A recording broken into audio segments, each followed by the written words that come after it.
They always mention that if oxygen disappeared from the earth for 5 seconds, all concrete structures would just tumble to the ground because they rely on oxygen to stay rigid.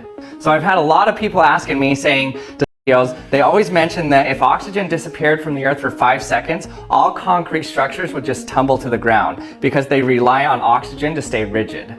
So I've had a lot of people asking me saying, does that mean that if we put concrete in a vacuum chamber, it'll just turn to dust? Well, today we're going to find out. So I'm going to put concrete in the vacuum chamber and see what happens to it. And then after that test, I'll do one more test in the vacuum chamber and see if you actually need air in order for concrete to solidify. So what happens if we have wet concrete and try to let it dry in the vacuum chamber? Will it dry or not? Okay, so I have a concrete brick here. So before I put this concrete in, let's clarify the difference.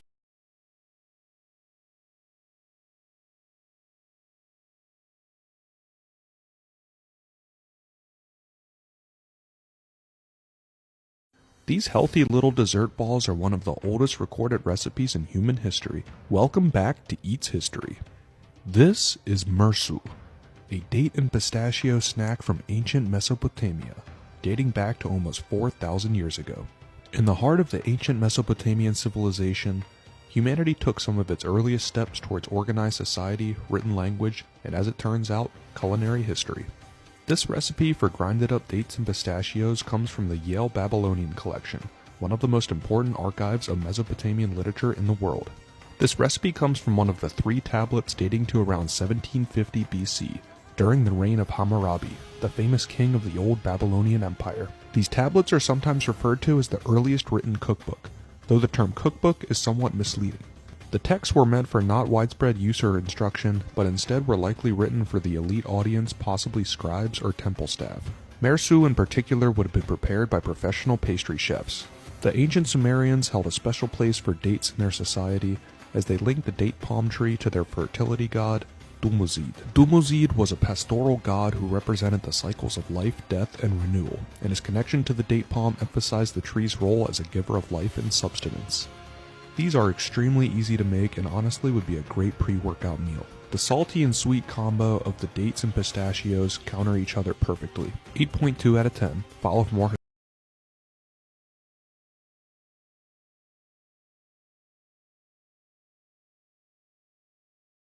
Do you ever want to just roll up into a burrito and binge watch the telly? Well, this massive tortilla blanket will let you do just that. They come in 3 different sizes and they've got so many other realistic designs like waffles, pizzas,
at that one too.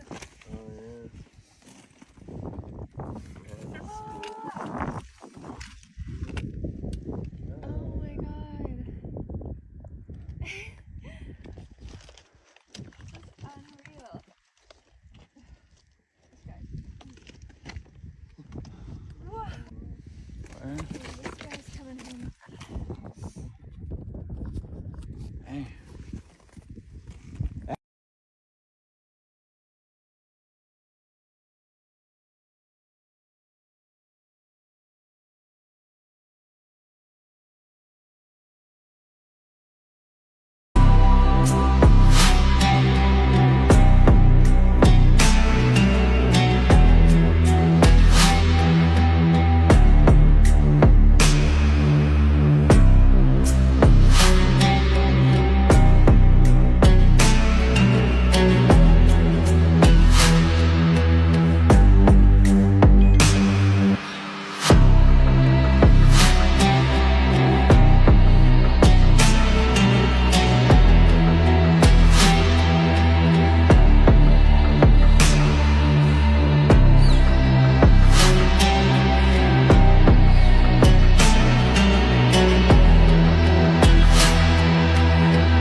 The Amish, with their waste not, want not philosophy, discovered something incredible. The gray powdery leftovers from their wood stoves can keep tomatoes fresh for months without refrigeration. And the results? Shockingly effective. If you buried a batch of tomatoes in wood ash at the end of summer, they'd still be fresh by the time you're planning your next spring garden. That's longer than most store-bought tomatoes last. Here's how it works. The Amish take firm, unblemished tomatoes and place them in a container. Then they carefully layer them with clean, dry wood ash, almost like packing delicate treasures.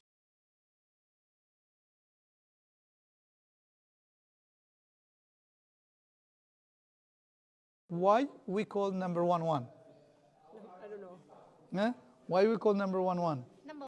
Why we call number 1-1? I don't know. Yeah? Why we call number 1-1? Number 1? Yeah, why we call it 1? I don't know. Because it's the first one. Now, it is the numbers were made when they were invented. They were the number of angle. Yeah. How many angle in 1? 1. 1. Yeah. This is number 2. Yeah. 2 angle. Number 3.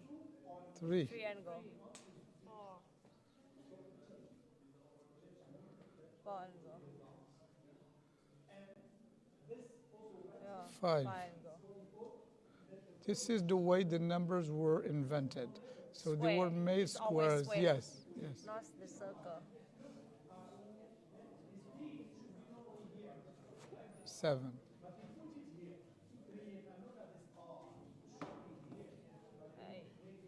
8. 2, 3, 4, 5, 6, 7, 8, and 9. Yeah. So the 0 actually, which was invented later, so actually it was different from all these shapes. It has no angle, and then this circle was brought from India as a shape, but it was introduced into mathematics as a number which refers to the empty value. Yeah. Because 1 is 1 value. Yeah. But how do we represent no value? So because at the time the word 0 was not yet invented. So how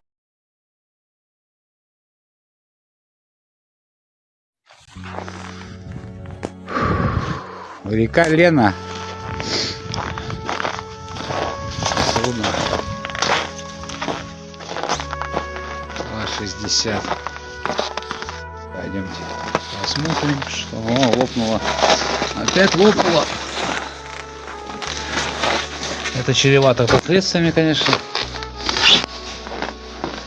Ну вот, морячок готов. Ай, какой красавчик, ай, какой. Винтик висит. Раньше бронзовый был полностью, ну, латуневый. Куда девали? Я его вымораживал лет 12 назад, наверное.